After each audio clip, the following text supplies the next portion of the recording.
গল্পের নাম রাগে অনুরাগে। লেখিকা সুহাসিনী ফাতেহা। পর্ব ৫। এর ভেতরে আরও দুদিন কেটে গেছে। আজকে বুধবার। ১০টা থেকে তিতলির পরীক্ষা শুরু হবে। সকাল সকাল উঠে সব পড়া রিভিশন দিতে শুরু করেছে। ইংরেজি প্রথম পত্র। তিতলির কাছে মোটামুটি ভালোই লাগে। এক ফাঁকে আলেয়া শেখ চা দিয়ে গেছেন। তিতলি চায়ে চুমুক বসিয়ে পড়াশোনায় বিভোর। ঘড়ির কাঁটা ৯টা ১০ যেতেই তৈরি হয়ে নিল। প্রয়োজনীয় জিনিসপত্র গুছিয়ে ফাইল হাতে নিয়ে নিচে নেমে এসেছে। সে আজ যাবে তৌসিফ শেখের সাথে। তুষারের জরুরি কাজ থাকায় সকাল সকাল অফিসে চলে গেছে। মেয়েকে নিয়ে যাওয়ার জন্য তৌসিফ শেখ বসে আছেন। তিতলি নিচে নেমে আসতেই সবার থেকে বিদায় নিয়ে বাবা মেয়ে বাড়ি থেকে বের হল। তৌসিফ শেখ মেয়েকে বললেন, প্রিপারেশন কেমন আম্মু? তিতলি মনে মনে ফারাজের কথা ভাবছিল। সেদিন ফেসবুকে পোস্ট করার পর আর ফেসবুকে ঢুকেনি। কলেজেও যায়নি। তিতলির এবার সত্যি ডায়রিয়া হয়েছিল। তাই দুদিন যায়নি। ঘরে বসেই পড়াশোনা করেছে। বাবার কথায় মুচকি হেসে বলল, ভালো আব্বু। ঠান্ডা মাথায় পরীক্ষা দিবে। জিবি। তিতলি বাবার কাছে বায়না ধরে বসল। যদি পরীক্ষায় ভালো করি একটা আইফোন কিনে দিবে আব্বু। ঠিক আছে। ভালোভাবে পরীক্ষা দিবে। রেজাল্ট ভালো হলে যা চাও তাই কিনে দিব আম্মু। তিতলির খুশিতে তর সইছে না। তার আব্বু এত ভালো কেন? পড়ালেখার বিষয়ে যদিও কড়াকড়ি দেয়, কিন্তু তিতলির কোনো ইচ্ছে অপূর্ণ রাখে না। এজন্য তিতলি বাবাকে একটু বেশিই ভালোবাসে। তিতলির চিত্ত প্রফুল্ল। আমার সুপার হিরো আব্বু। তৌসিফ শেখ হাসলেন। গম্ভীর মুখে যেন তার মেয়ে হাসি ফুটাতে পারে। মাঝে মধ্যে অবসর সময়ে তিনি একটু হাসার জন্য মেয়ের সাথে গল্প করেন। এটা ওনার অভ্যাস। তিতলি কলেজে পৌঁছাতে ঘড়ির টাইম ৯:৩০ হল। কলেজ বাড়ি থেকে তেমন একটা দূরে নয়। হেঁটে যেতে ৩০ মিনিট সময় লাগে। আর গাড়ি করে ১০ মিনিটের রাস্তা। তৌসিফ শেখ মেয়েকে দিয়ে চলে গেলেন। তিতলি নিধি আর সিয়ামের সাথে ক্লাসে হেঁটে হেঁটে নিজেদের সিট খুঁজে নিল। তিতলির সিট পড়ল তৃতীয় বেঞ্চে। তিতলির খুব দুঃখ লাগতেছে। তার পেছনে আবার সিয়াম পড়েছে। আজকে এই সিয়ামের জ্বালায় পরীক্ষা দিতে পারে কিনা সন্দেহ। ঘণ্টা বসতে আর ২০ মিনিট বাকি। তিতলিরা করিডোরের মধ্যস্থে দাঁড়িয়ে আছে। নিধি তিতলিকে অসহায় কণ্ঠে বলল, কি শিখছস? আমি তো সব ভুলে যাইতেছি রে। বাড়ি থেকে সব শিখে আসলাম, কিন্তু এখন যেন সব মাথার উপর দিয়ে হাওয়া হয়ে গেছে। সিয়াম দাঁত বের করে হেসে নিধিকে বলল, আমি নকল এনেছি। তুই চাইলে তোকে দেখাব। বাবা, তোর নকল দেখার চেয়ে নিজে যা পারি তা লেখায় ভালো। পরে স্যারে পেপার সহ নিয়ে যাবে। আরে স্যার কি দেখবে নে? স্যারেরা হচ্ছে কানা, শুধু মেয়েদের দিকে চোখ দেয়। আমার দিকে চোখ দিলেই তো দেখত। তিতলি এতক্ষণ ওদের কথা শুনছে। এবার সেও বলল, একদম ঠিক বলেছিস। স্যারদের কাজ মেয়ে কোনোটা লিপস্টিক দিচ্ছে, কোনটা হাতে ঘড়ি দিচ্ছে, এসব খুঁজে বেড়ানো। তুই কাজটা খারাপ করিসনি, ভালোই করেছ। তিতলির কথা আটকে যায়। কলেজের মাঠের বাইক রাখা জায়গায় বাইক থামিয়ে মাথা থেকে হেলমেট খুলছে ভাল্লুক ফারাজ স্যার। পরনে ধূসর রঙা শার্ট, কালো প্যান্টে এই দৃশ্যটা দারুণ লাগতেছে। তিতলি মাঝে মধ্যে ভাবে, মানুষটা এত সুন্দর কেন? কোনো মুভি দেখলে মুভির নায়ককে ফারাজ, নায়িকাকে নিজে ভাবতে থাকে মেয়েটা। কিন্তু পরক্ষণেই নিজের চোখ এমনভাবে ঘুরিয়ে নিল যেন সে কোনো ফারাজের দিকে তাকায়নি। নিধি সেটা দেখে বলল, আজকে মনে হয় স্যারকে বেশি সুন্দর লাগছে, তাই না বেইবি? মোটাও না, ভাল্লুকের মতো লাগছে। বাইক রেখে ঘড়িতে সময় দেখতে দেখতে আসার সময় কথাটা কানে এলো ফারাজের। সাথে সাথেই চোখ তুলল উপরে। বেয়াদব মেয়েটাকে যে কথাটা তাকে বলছে এটা আর বুঝার উপায় নেই। রাগে চোয়াল শক্ত করে ফেল মুহূর্তেই। একা পেলে বুঝাতে ভাল্লুক কি করতে পারে? কিছু বলবে নাকি এখন? বললেও তো উত্তর দেয় না। ফারাজের আজকাল কোনো কারণ ছাড়াই শুধু রাগ হতে থাকে। রাগের একটাই কারণ, এই প্রথম কেউ তাকে ইগনোর করছে। তাও এই বেয়াদব মেয়েটা। সে তো এর শেষ দেখেই ছাড়বে, আর যদি হয় সেটা অকল্পনীয় কোনো কাজ, তবে সে কাজই করবে। রেগে গিয়ে বিড়বিড় করে বলে, ইগনোর কর। সমস্যা নাই, যত ইচ্ছে উড়। তোর এই উড়ার সময়সীমা আর বেশিদিন পাবি না। যে ডানা দিয়ে উড়িস সে ডানার পাখনা ভেঙে ছাঁটাই করে দিব গো। রাগে হিসফিস করতে করতে যুবক সিঁড়ি বেয়ে অফিসে চলে গেল। স্যার মনে হয় তোর কথা শুনতে পেয়েছে। শুনলে আমার কি? যদি মনে করে আমি উনাকে বলেছি তাহলে উনি নিজেই মানে আসলে উনি একটা ভাল্লুক। তুইও না একটা মেয়ে। সেদিন এটা কি পোস্ট করছিস? আমি তো দেখে 2 ঘন্টার জন্য কোমায় চলে গেছিলাম। সিয়াম মাঝখান থেকে বলল। এখনও কোমায় থাকতি? তাহলে আর কষ্ট করে পরীক্ষা দেওয়া লাগত না। ওদের কথার মাঝেই ঘণ্টা বসে গেল। সবাই ক্লাসে চলে গেল। পরীক্ষা চলতেছে। ফারাজ স্যার হলে পড়েনি, অন্য হলে পড়েছে। এজন্য তিতলি না লিখে বসে বসে কিছুক্ষণ দুঃখ করল। ভাবল ভাল্লুক স্যার ক্লাসে আসবে আর সে ভাব নিয়ে থাকবে। এই ভুটকি 2 নাম্বারে কি হবে? একটু দেখাস না। সিয়াম শুধু তিতলিকে পেছন থেকে খোঁচাচ্ছে। তিতলি বিরক্ত হয়ে বারবার পেছনে ঘুরছে। এবার রেগে গিয়ে বলল, আমি কি জানি 2 নাম্বারে কি হবে? না পারলে বসে বসে লিপ খা। দেখাবি নাকি? দেখাবো না। দেখা। না হ। দেখা বইন্য আমার। আর একটু দেখা। ওখানে কি হচ্ছে এসব? ধমকের স্বরে বলতে বলতে যুবক এগিয়ে এলেন। সপ্তাদশী ভয়ে কেঁপে উঠল।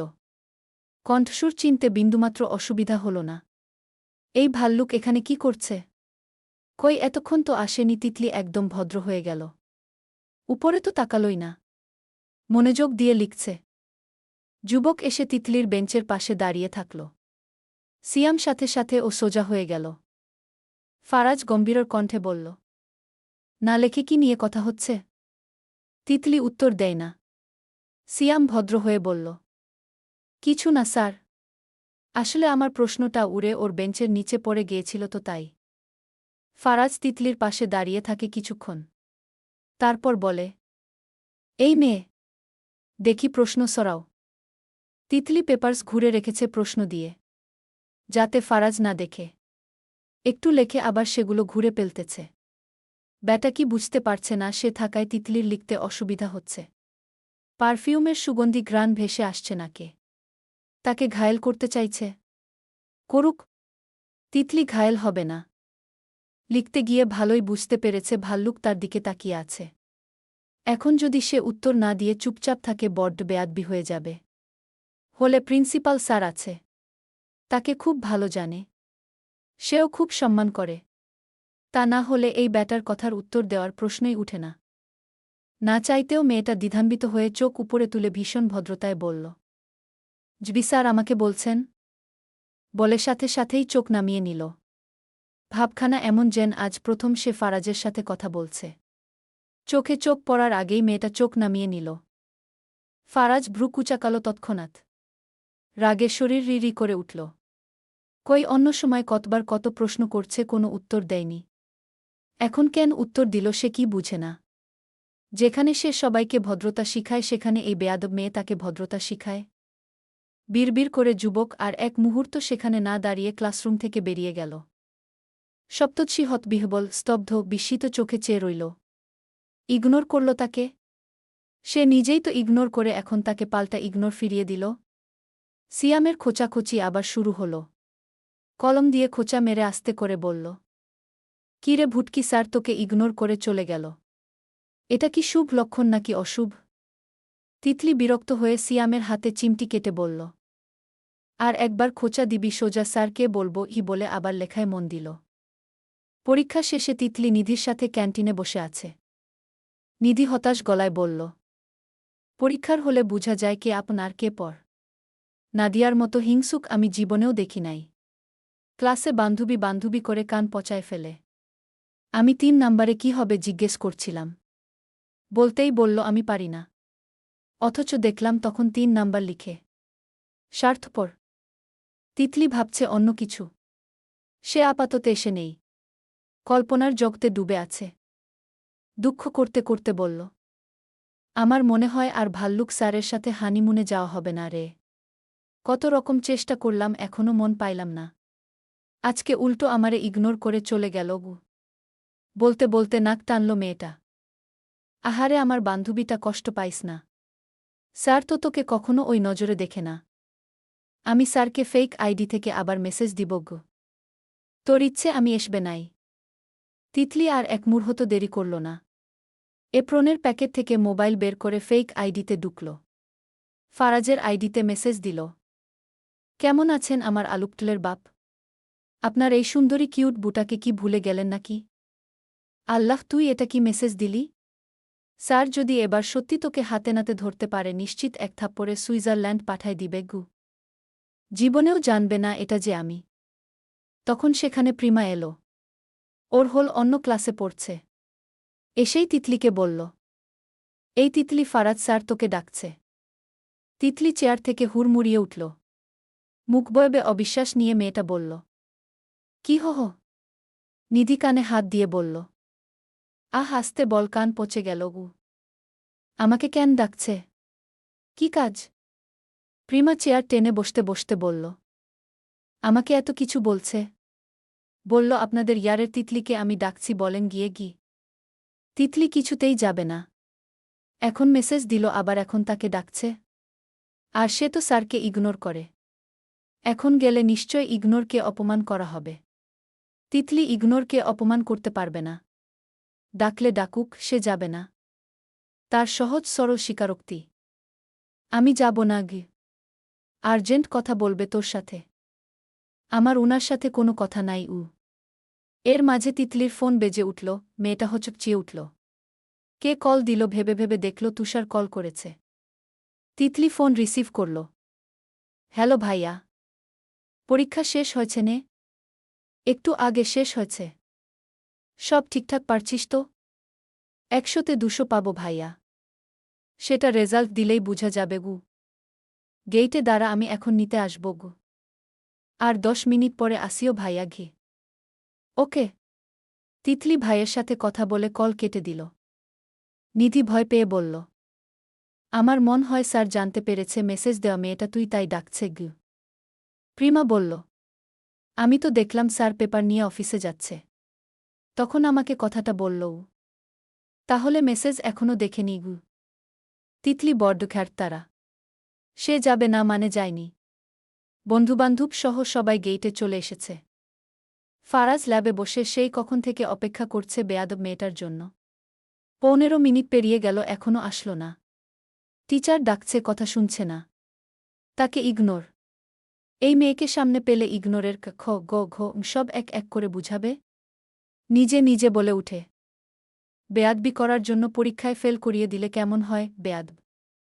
রেগেগেমেগে তৎক্ষণাৎ ল্যাব থেকে বেরিয়ে যায়। করিডোর থেকে গেইট সোজাসুজি হওয়ায় স্পষ্ট দেখা যায়। ফারাজ ওখানে দাঁড়িয়ে দেখল সিয়াম তিতলির কাঁধে হাত দিয়ে দাঁড়িয়ে আছে। তিতলিও হেসে হেসে কথা বলছে। এই দৃশ্য ফারাজের মেজাজ বিগড়ে দিল। তাকে ইগনোর করে এখানে হাসাহাসি হচ্ছে। যুবক শক্ত মেজাজে দাঁতে দাঁত পিষে আওড়াল, আমিও দেখব আপনি আর কতদূর দৌড়াতে পারেন। আপনি যদি আমার সন্দেহ করা মানুষটা হন, আই সোয়ার, প্রাণ নিয়ে বাঁচতে পারবেন না। তুষার বাইক নিয়ে গেইট এসে থামল। সিয়াম সাথে সাথেই তিতলির কাঁধ থেকে হাত সরিয়ে ফেল। তিতলি কনুই দিয়ে সিয়ামের পেটে ধাক্কা দিয়ে বলল, দূর হ রানুমণ্ডল কোথাকার। ভুটকি। বেশি করবি তোর ভাইকে তোর কথা বিচার দিব গু। না না প্লিজ, বিচার দিস না। আর এসব বলবো না তোকে। তার ভেতর তুষার বাইক রেখে ভেতরে আসল। নিধির সাথে চোকাচোকি হতেই নিধি সালাম দিল, আসসালামু আলাইকুম ভাইয়া। ওয়ালাইকুমুসসালাম। পরীক্ষা কেমন হয়েছে তোমার? ভালো। তুষার আর কিছু বলল না। তিতলি ঘুরে করিডোরের দিকে তাকাল। কোথাও ফারাজ নেই। আজকে কয়দিন সে ভালো করে ভাল্লুকের দিকে তাকায় না, কিন্তু মোবাইলে ঠিকই তাকিয়ে থাকে। ইগনোর করতে পেরে মেয়েটার ভালোই লাগছে। ওই সময় তাকে ইগনোর করছে, এখন সে ইগনোর করছে সুধে আসলে তুলে নিল। ভাইয়া চলো। কিছু খাবি নে? আইসক্রিম নাও। তুষার পাশের দোকান থেকে 4টা ক্রোন আইসক্রিম নিয়ে একটা তিতলিকে দিল, বাকি 3টা সিয়াম নিধি প্রিমাকে দিল। সিয়াম হেসে বলল, ট্রিট নাকি ভাইয়া? তোমরা যদি ভাবো ট্রিট তবে ট্রিট ই বলে আর চোখে নিধির দিকে তাকালো তুষার। আইসক্রিম খাওয়ায় ব্যস্ত। ফের চোখ ফিরিয়ে নিল। তিতলি আইসক্রিমে 2 কামড় বসাতেই ফারাজকে বাইক নিয়ে বের হতে দেখল। ভয় পেল মেয়েটা। ভাইকে যদি বলে দেয় তোমার বোন টিচারদের কথা শুনে না। বেয়াদবি করে? তাহলে তো ভাই অনেক বকবে। তিতলি ভাইকে আস্তে করে বলল, আমরা চলে যাই, চলো ভাইয়া। তুষার তিতলির কথা না শুনে ফারাজের দিকে এগিয়ে গেল। ছেলেটা সবসময় ফারাজকে দেখলেই এগিয়ে গিয়ে বড় ভাইয়ের মতো সম্মান করে। তাই আজও ভদ্রতায় জিজ্ঞেস করল, ফারাজ ভাই কেমন আছেন? ফারাজ খান বাইকে বসেছে সবে। এখনই স্টার্ট দিত। তুষারকে সে আগেই লক্ষ্য করেছিল। পাশ ফিরে গম্ভীর কণ্ঠে বলল, ভালো, তুমি কেমন আছো? আলহামদুলিল্লাহ ভালো। বাড়ি চলে যাচ্ছেন নাকি? হুম। তিতলি গেইটের মধ্যস্থে দাঁড়িয়ে আছে মুখ ফিরিয়ে। সে কত করে ভাইকে বলল বাড়ি চলো, বাড়ি চলো। কিন্তু তার ভাই তার কথা শুনল না। ভাল্লুকের সাথে কথা বলতে গেল। আসলে কেউ তাকে বুঝে না। ভাবলেশহীন হয়ে আইসক্রিম খাচ্ছে, তখনই কানে বাইকের হর্ন এলো কানে। ভয়ে সে সাইড করে দাঁড়িয়ে মুখ ঘুরিয়ে নিল। ফারাজ বিরক্তির রেশ ধরে কিছু বলতে গিয়েও থেমে যায়। আজকে যদি ল্যাবে যেত, এমন ভদ্রতা শিখাত যে জীবনে আর ফারাজ খান নামটা ভুলত না। এবারের মতো বেঁচে গেল ভেবে যুবক বাইক স্টার্ট দিয়েই তিতলির সামনে দিয়েই চলে যাচ্ছে। তিতলি চোরা চোখে তাকাল। মুখখানা সে কি গম্ভীর মুখ! এই গম্ভীর মুখ দেখলেই তিতলির প্রেম প্রেম পায়। ইচ্ছে করে, এভাবে হা করে কি দেখছিস? নায়ক? কি হ? কিছু না ভাইয়া। আমি তোর ভাই না, আমি নিধি। তুই না স্যারকে ইগনোর করস, তাহলে তাকাইছিলি কেন? উনি কি দেখছে নাকি? তুই যখন মাঝখানে দাঁড়িয়েছিলি, স্যার কি রেগে গিয়েছে, আমি তো ভয় পেয়েছিলাম। তুষার আশায় ওদের কথার সমাপ্তি ঘটে। বাইকে উঠে নিধির থেকে বিদায় নিয়ে চলে যায়। টানা ১৩টা পরীক্ষার পর আজ অবশেষে পরীক্ষার ইতি ঘটেছে। দিনগুলো অনেক ব্যস্ততায় কেটেছে। এখন মনে হচ্ছে একটা যুদ্ধ শেষ করে মাঠ থেকে উঠে দাঁড়িয়েছে তিতলি। ফারাজকে ইগনোর করা এখনও থামেনি। আড়ালে আবরালে তাকালেও সামনে একদম ভদ্র। ইগনোর করায় লোকটা জব্দ হচ্ছে। কালকে আবার কলেজ থেকে বার্ষিক বনভোজনে নিয়ে যাওয়া হবে। কিন্তু তার বাবা কি তাকে যেতে দিবে? তিতলি গোসল করে দাদির রুমের দিকে গেল। তার দাদা নাকি স্কুলের টিচার ছিল। দাদির সাথে কিভাবে প্রেম হয়েছে সেটা জানতে পারলে মন্দ হয় না। দাদির রুমের দরজায় এসে দেখল দাদি বিছানায় বসে আছে। ফরিদা বানু তিতলিকে দেখেই বলল, কি রে, তোমার কাছেই আসছিলাম দাদু। কিছু কইবি নে? আজকে তোমার সাথে একটু গল্প করব দাদু। ফরিদা বানু খুশি হয়ে বললেন, আয়। তিতলি দরজাটা ঠেলে দিয়ে বিছানায় বসে সোজা মেইন কথায় আসল।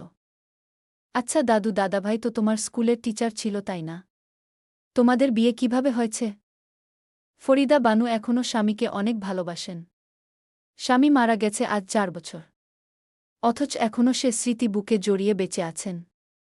নাতিনের মতলব সুবিধার লাগছে না ওনার কাছে।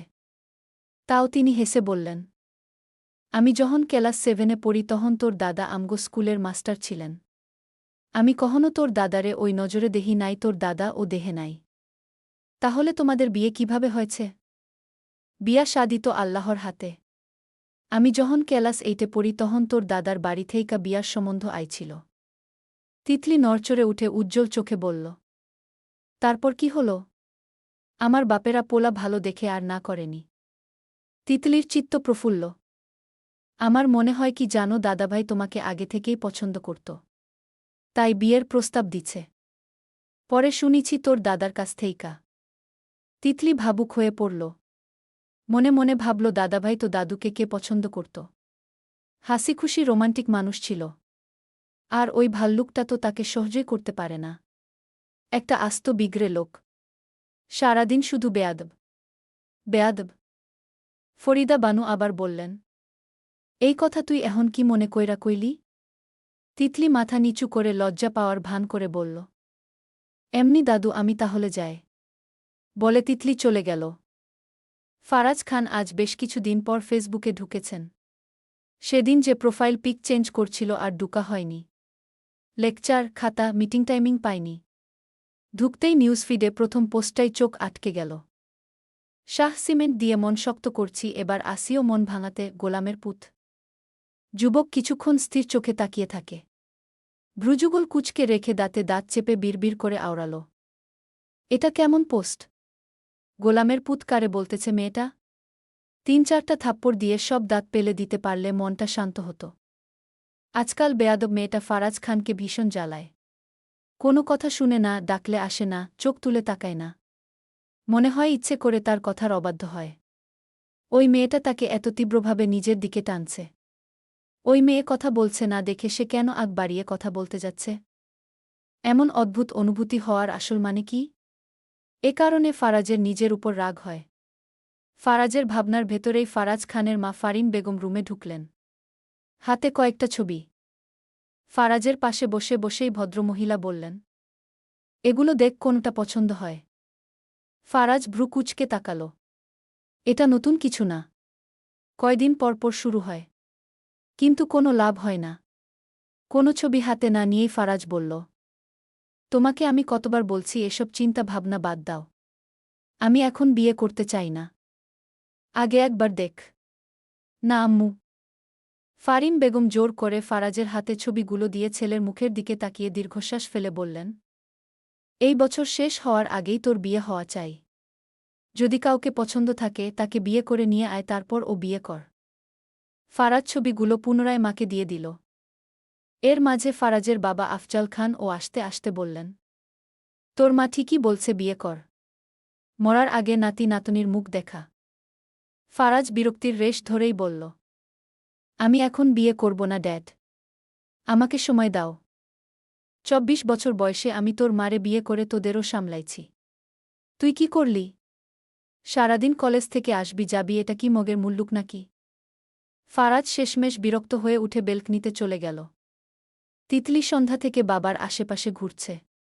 কাল কলেজ থেকে বনভোজনে নন্দন পার্ক, আশুলিয়াতে নিয়ে যাওয়া হবে। তিতলির অনেক শখ ওখানে যাওয়ার। যেভাবেই হোক বাবাকে রাজি করাতেই হবে। তৌসিফ শেখ ড্রয়িং রুমের সোফায় বসে চা খাচ্ছেন। তখনই তিতলি বাবার পাশে বসল। তৌসিফ শেখ মেয়ের দিকে তাকালেন। মুখ দেখেই বুঝে গেলেন মেয়ে কিছু বলবে। তিনি চায়ের কাপে চুমুক দিয়ে বললেন, কিছু বলবা আম্মু? জিবি আব্বু। বলে কিছুক্ষণ ভাবল কিভাবে বলবে যাতে তার বাবা রাজি হয়। পরপর বলল, আমাদের কলেজ থেকে বনভোজনে নন্দন পার্ক আশুলিয়াতে ঘুরতে নিয়ে যাবে। তো কি হয়েছে? আমি যেতে চাই। আলেয়া শেখ পাশ থেকে এই কথা শুনে বললেন, যাওয়া লাগবে না। সবাই যাবে তো আম্মু? আমি তো একা না, নিধি, সিয়াম, প্রিমা, ওরা সবাই যাবে। আলেয়া শেখ মেয়ের উপর রাগ দেখিয়ে বললেন, ওরা সবাই তোর মতো না। তিতলি কেঁদে দিবে এমন ভাব। বাবাও কিছু বলছে না, মনে হয় যেতে দিবে না। কাদো কাদো মুখে বলল, আব্বু তুমি কিছু বলো। তৌসিফ শেখ স্ত্রীর হাতে কাপ দিয়ে বললেন, কোনোদিন নিয়ে যাবে? কাল। তৌসিফ শেখ কিছুক্ষণ ভেবে বললেন, তুষার যেতে পারবে? জানি না আব্বু। তুষার যেতে পারলে যাবা। না হলে যাওয়ার দরকার নেই আম্মু। আচ্ছা আব্বু। বাবাকে তো একটু হলেও রাজি করাতে পেরেছে মনে হয়। এবার তার ভাই কি রাজি হবে? তার ভাইও তো ওই ভাল্লুকের মতো ধমকায়। রুমে এসে নিধিকে ফোন করে বলল, বেস্টুরে, আমি তো মনে হয় যেতে পারব। সত্যি? আঙ্কেল রাজি হয়েছে? আব্বু বলছে যদি ভাইয়া যায় তাহলে যেতে দিবে। নিধি, শুধু তো কলেজের স্টুডেন্টদের নিয়ে যাবে। তিতলি, ভাইয়া তো আগে সেই কলেজেরই স্টুডেন্ট ছিল। নিধি কিছুক্ষণ চুপ থেকে বলল, আগে ছিল, এখন তো নেই। এখন রাগ, ভাইকে রাজি করাতে হবে। বলে তিতলি ফোন কেটে দিল। রাতে তুষারকে অনেক বুঝিয়ে সুঝিয়ে রাজি করিয়েছে তিতলি। সারারাত ঘুম না গিয়ে কেমন শাড়ি পরে যাবে, কিভাবে সাজবে, আরও কত কি ভেবেছে। সকাল 7টা বাজতেই ঘুম থেকে উঠে গেল। ওয়াশরুমে গিয়ে সকাল সকাল গোসল করে নিল। তখনই দরজার বাহিরে তুষার ডেকে বলল, বেশি খুশি হইস না, আমি যাচ্ছি না। ভাইয়ের কথা শুনে তিতলি মুহূর্তেই মন খারাপ করে ফেলল। তাহলে রাতভর জেগে থেকে এত সকাল করে সে গোসল করল কেন? দরজা খুলে দিয়ে বলল, তুমি রাতে বলছো যাবে, এখন আবার যাবে না বলছো কেন ভাইয়া? তুষার বোনের কর্মকাণ্ড দেখে গম্ভীর মুখে হেসে পেলে। ঠোঁট কামড়ে হাসি চাপিয়ে বলল, 10:30 এ বাস ছাড়বে। আমি ফারাজ ভাইয়ের সাথে কথা বলেছি। যদি একটু দেরি হয় তাহলে তোর আর যাওয়া হবে না। তিতলি ভাবে তার ভাই আসলে তার সাথে চিট করে। নাস্তা করে তিতলি মায়ের থেকে শাড়ি পরে আসল। সেদিন আয়েশার বিয়েতেও মা পরিয়ে দিয়েছে। সে পারে না। শাড়ি পরে সুন্দর করে সেজে রেডি হয়ে সবার থেকে বিদায় নিয়ে ভাইয়ের সাথে বেরিয়ে পড়ল। নিধিরা আগে থেকেই গেইটে দাঁড়িয়েছিল। তিতলি যেতেই নিধি তিতলিকে দেখে হেসে বলল, মাশাল্লাহ, আগুন সুন্দরী লাগছে তোকে, বলে নিধি আর চোখে তুষারের দিকে তাকাল। লোকটা দেখার আগেই চোখ নামিয়ে ফেল। সিয়াম মুখ ভেঙচি কেটে বলল, পেতনির মতো লাগে। তিতলি রেগে বলল, তোকে হেজনের মতো লাগে। ওরা ভেতরে যেতেই রুবায়েত স্যার তিতলিকে তাড়াহুড়ো করে ডেকে কিছু ফাইল দিয়ে বলল, এই ফাইলগুলো আমার অফিস টেবিলে রেখে আসো। GB sir. তিতলি একটা মুচকি হাসি দিল। রুবায়েত স্যার তিতলিকে খুব ভালো জানে, তাই না করতে পারেনি। তিতলি ফাইলগুলো নিয়ে অফিসে যাওয়ার জন্য কয়েক সিঁড়ি উঠতেই আচমকা কারো শক্তপোক্ত পিঠে ধাক্কা খায়। ঠোঁটটা গেল গেল ভেবে চোখ তুলে তাকাতেই কারো ধবধবে সাদা শার্টের পিছনে নিজের দুই ঠোঁটের টকটকে লাল লিপস্টিকের দাগ দেখে চমকে উঠে রমণী। মনে মনে নিজেই বলে উঠে, তিতলিরে বাঁচতে হলে এক্ষুনি দৌড়ে পালা। তিতলি হাতের ফাইলগুলো নিয়ে দৌড়ে পালাতে চাইল। নিজে বাঁচতে পারলে বাপের নাম ফাইল পরে রাখা যাবে, কিন্তু ভাগ্য তাকে সহায় করল না। সহসা শাড়ির ভাঁজে পা পরে টালমাটাল তিতলি ফারাজের সামনেই পড়ে যায়। শেষ পর্যন্ত কিনা ভাল্লুকের সামনেই তাকে পড়তে হল। ভয়ে চোখ মুখ খিচে রেখেছে। এই বুঝি চর থাপ্পড় সব তার মুখে পড়বে। মনে মনে বলে, কি আনরোমান্টিক, সে পড়ে গেল, একটু ধরলও না। এমন আনরোমান্টিক লোকের প্রেমে পড়া কি তার খুবই দরকার ছিল? এখন তো মনে হচ্ছে লিপস্টিক লাগিয়ে দিয়ে একদম ভালো করেছে। এবার এই শার্ট পরে বনভোজন করে এসে আসুক, সবাই দেখে হাসুক। তৎক্ষণাৎ চোখ খিচে রেখে নিজে উঠার চেষ্টা করল। উঠতে গিয়ে আবার পড়ে গিয়ে ব্যথাতুর আওয়াজে নিজে বলল, পাটা ভেঙে গেল রে, আমার মনে হয় আর বনভোজনে যাওয়া হবে না। ফারাজ খানের চোখজোড়া মেয়েটার অপরূপ মুখখানায় স্থির হয়। ধমক দিতে গিয়েও থেমে যায়। এভাবে কখনো কোনো মেয়ের দিকে তাকিয়েছে কিনা সন্দেহ। এই মেয়ে তাকে তাকাতে বাধ্য করে। সেও এই মেয়েকে অনেক কিছু করতে বাধ্য করবে। পরে গিয়েছে, একদম ভালো হয়েছে। এই মেয়ে এমন উচিত শিক্ষা পাওয়ারই যোগ্য। টিচারকে ধাক্কা দিয়ে নিজের দোষ স্বীকার না করে উল্টো পালাতে চাই। এর ব্যবস্থা সে পরে করবে, আগে উঠিয়ে নেওয়া যাক। যুবক হাত বাড়িয়ে দিয়ে ধমকের স্বরে বলল, উঠো বলছি, না হলে এখানে তালা দিয়ে রেখে চলে যাব গু। সপ্তর্ষির চোখজোড়া কোটর ছেড়ে বেরিয়ে আসার জোগাড়। সে কি স্বপ্ন দেখছে? ভাল্লুক তাকে হাত বাড়িয়ে উঠার কথা বলছে। তুলতুলে ভালো লাগায় বুকটা ভরে গেল বুকটা। উঠতে চাইলে আবার হাত ছেড়ে দিবে না তো? না, সে ধরবে না। জেদের বসে বলল, আমি নিজে উঠতে পারব, আপনার হাত ধরে উঠা লাগব না গি। তিতলির মুখে এমন কথা শুনে ফারাজ রেগে হাত মুষ্টিবদ্ধ করে নিয়ে এল। বেয়াদব মেয়ের কতবড় স্পর্ধা, তাকে ইগনোর করে। ভালোর জন্য হাত ধরতে বলেছে, আবার তেজ দেখায়। তিতলি আবার উঠতে যায়, কিন্তু এবারও সফল হয় না। পা মনে হয় মুচকে গেছে। তাও সে ভাল্লুকের হাত ধরবে না। ক্রসবডি ব্যাগ খুলে ফোন বের করতে নিলে তৎক্ষণাৎ যুবক ক্ষিপ্ত মেজাজে তিতলিকে দুহাতে টেনে তুলে সোজা পাশের দেওয়ালের সাথে চেপে ধরে। দূরত্ব রেখে দাঁড়িয়ে যুবক প্রচণ্ড রাগে হিসিয়ে উঠে, আমার মুখের উপর না বলার সাহস কই পাও তুমি?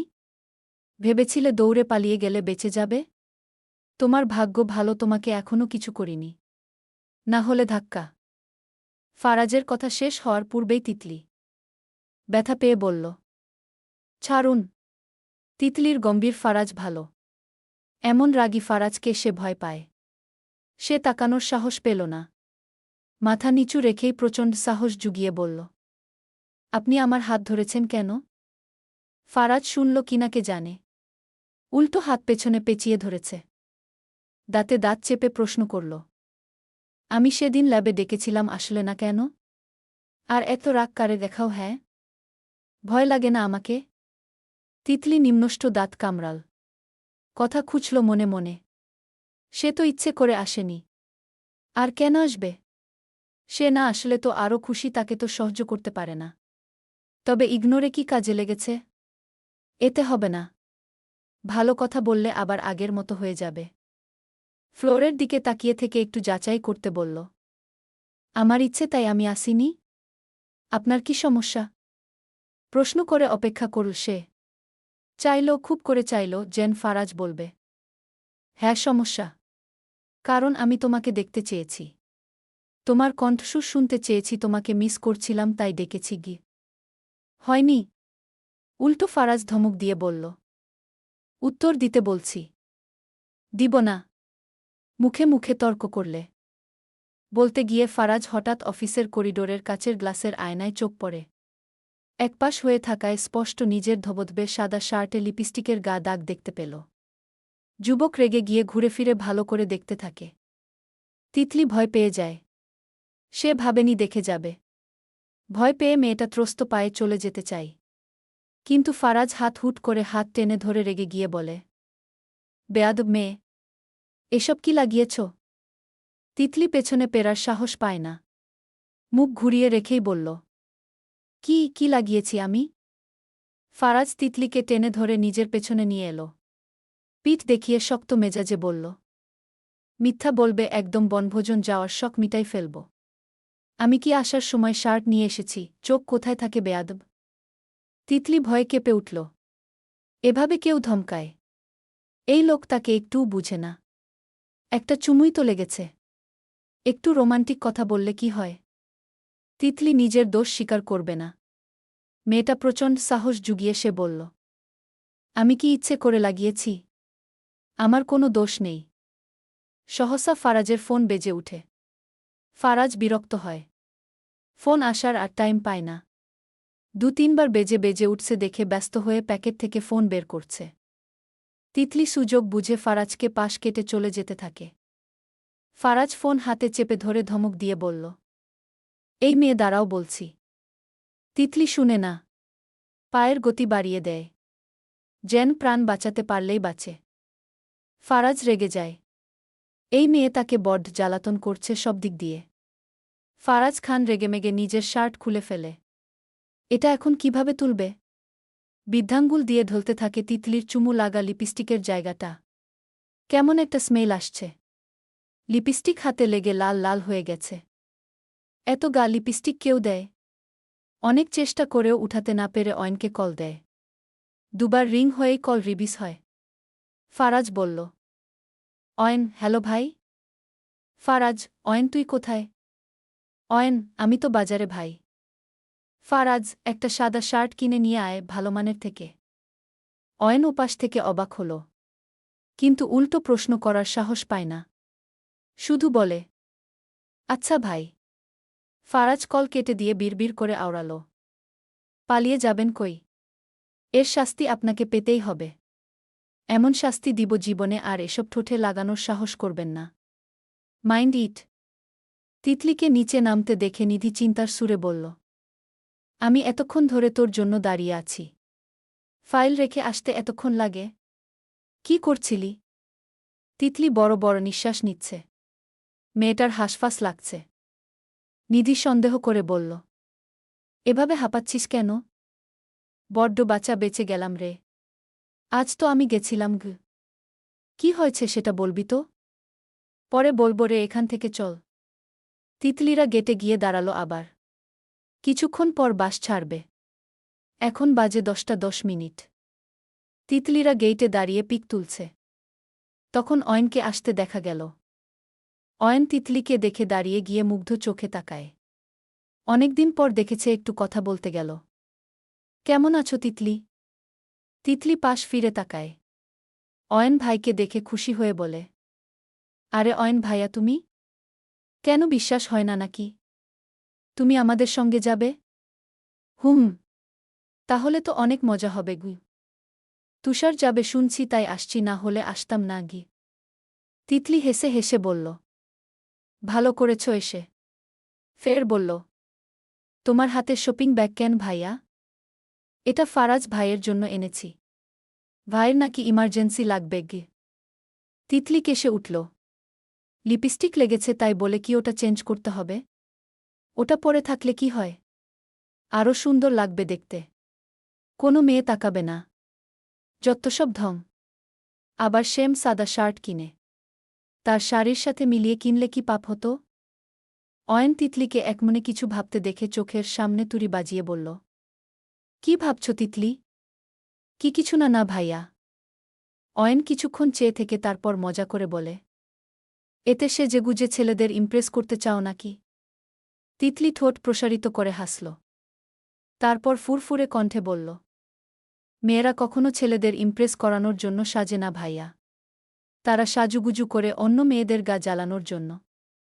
অয়ন হেসে ফেল। এজন্য তিতলিকে তার ভালো লেগে যাচ্ছে। মুচকি হাসি দিয়ে চলে যেতে থাকে।